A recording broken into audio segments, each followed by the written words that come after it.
Congratulations वहिनी, बाळ झाल्याबद्दल. पण मी ऐकलंय डिलिव्हरी फार क्रिटिकल होती. आता ठीक आहे ना सगळं? अगं होता थोडा प्रॉब्लेम, पण स्त्रियांच्या आरोग्याची संपूर्ण काळजी घेणारं मातृसेवा होतं ना साथीला. सगळं सुरळीत झालं. किशोर वयापासून ते रजोनिवृत्तीपर्यंत स्त्रीच्या आरोग्याची संपूर्ण काळजी घेणारं अहमदनगरमधील पहिलं स्त्री रुग्णालय Matruseva women's hospital obstetric ICU. किशोरवयीन आणि विवाहपूर्व समुपदेशन, गरोदर माता तपासणी आणि प्रसूती, पहिल्या सिझेरियन नंतर नॉर्मल डिलिव्हरीची सोय. मातृसेवा विमेन्स हॉस्पिटल, सक्कर चौक, नवीन टिळक रोड, अहमदनगर. फोन 9850200017. नगर तालुक्यातील निमगाव वाघा येथे नेहरू युवा केंद्र, जिल्हा क्रीडा कार्यालय व स्वर्गीय पलवान किसनराव डोंगरे बहुउद्देशीय संस्था, श्री नवनाथ युवा मंडळ, नवनाथ विद्यालय, धर्मवीर ग्रामीण सार्वजनिक वाचनालय यांच्या संयुक्त विद्यमाने भारतरत्न डॉक्टर बाबासाहेब आंबेडकर यांच्या 68व्या महापरिनिर्वाण दिनानिमित्त त्यांच्या प्रतिमेस पुष्पहार अर्पण करून अभिवादन करण्यात आले. यावेळी संविधान उद्देशिकाचे वाचन करण्यात आले, तर विद्यार्थ्यांसाठी प्रश्नमंजुषा स्पर्धा घेण्यात आली.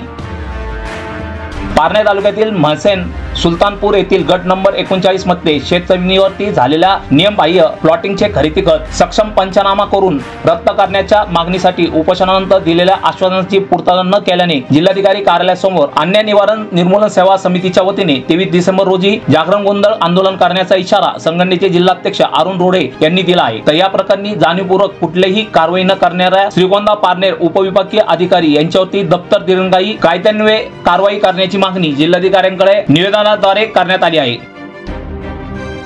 जिल्हा मराठा नागरी बस संस्थेच्या दत्त संचालकपदी शहरातील मराठा सेवा संघाचे मार्गदर्शक व सामाजिक कार्यकर्ते बमनराव रोकले व श्रीगोंदा येथील मराठा सेवा संघाचे ज्येष्ठ कार्यकर्ते व जिल्हा परिषदेतील वरिष्ठ अधिकारी सुनील जाधव यांची सर्वानुमते निवड करण्यात आली आहे. नुकत्याच झालेल्या संचालक मंडळाच्या बैठकीत ही निवड करण्यात आली आहे. सुनील जाधव हे पंचायत समिती श्रीगोंदा येथे कनिष्ठ प्रशासक अधिकारी म्हणून कार्यरत आहेत. त्यांनी मराठा सेवा संघ शाखा श्रीगोंदा अध्यक्ष म्हणून तसेच जिल्हा परिषद कर्मचारी संघटनेचे कार्याध्यक्ष म्हणून कामकाज केले आहे. ते सामाजिक कार्यात नेहमीच अग्रेसर असतात. संस्थेच्या आजपर्यंतच्या वाटचालीत या दोघांचेही महत्त्वपूर्ण योगदान असल्याने ही निवड करण्यात आल्याची माहिती ठुबे यांनी दिली. गुरुवारी रात्री अचानक अवकाळी पावसाने हजेरी लावल्याने शेतात ठीक करून ठेवलेल्या लाल कांद्याचे नुकसान झाले आहे. अचानक आलेल्या या पावसामुळे शेतकऱ्यांची चांगलीच धावपळ झाली.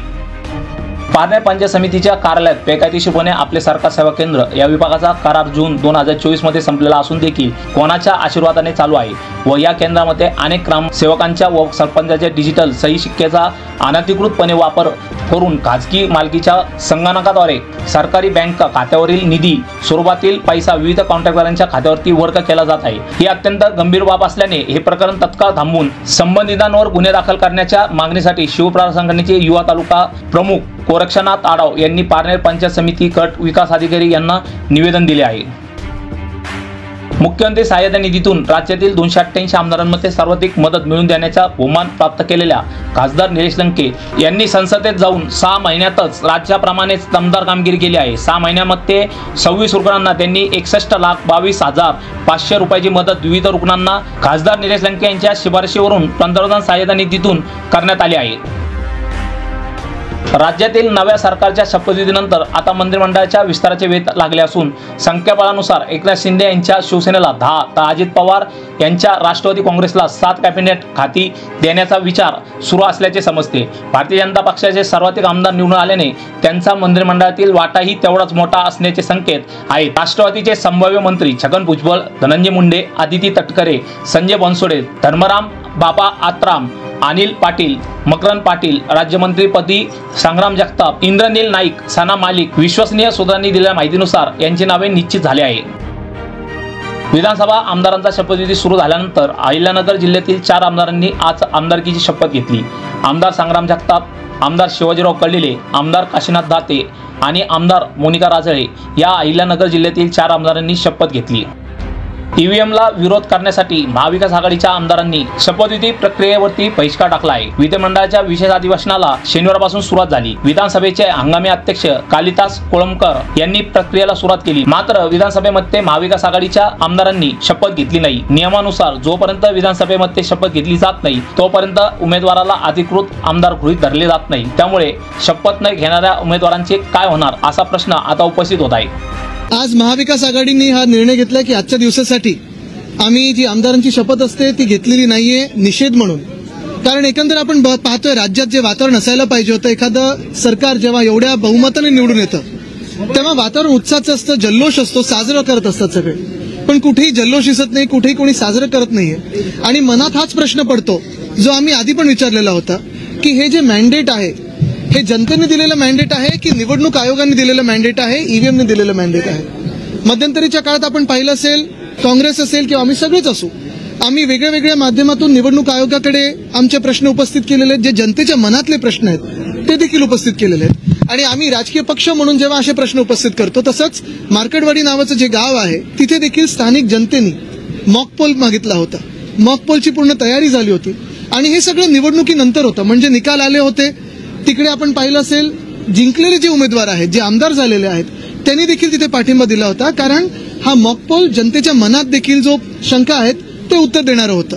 साधारणपणे बॅलेट पेपरवर किती कोण जिंकू शकतं आणि त्याच विरोधात ईव्हीएमवर कसं कोण जिंकू शकतं हे आम्ही अनेकदा दाखवलेलं आहे. मध्यंतरीच्या काळात आम्ही जे पोस्टल बॅलेट ह्याची मतं आणि ईव्हीएमची मतं ह्याच्यातली तफावत देखील दाखवली.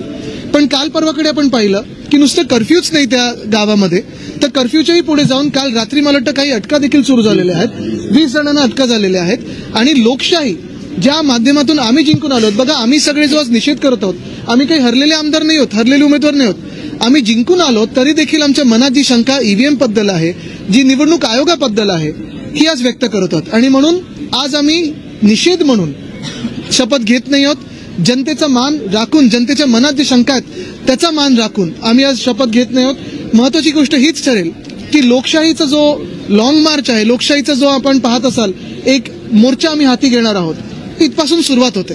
कारण लोकशाही चिरडण्याचं काम आधी देखील होत होतं. आपण पाहिलं असेल 2014 पासून हळूहळू जे चाललेलं आहे, इन्स्टिट्यूशन्स मारण्याचं काम चालू आहे. लोकसभेत जनतेने निकाल दिला, पण तोच निकाल चिरडण्याचं काम या सरकारने करायचा प्रयत्न केलेला आहे. त्याच्या विरोधात आम्ही असे पाऊल उचललेलं आहे.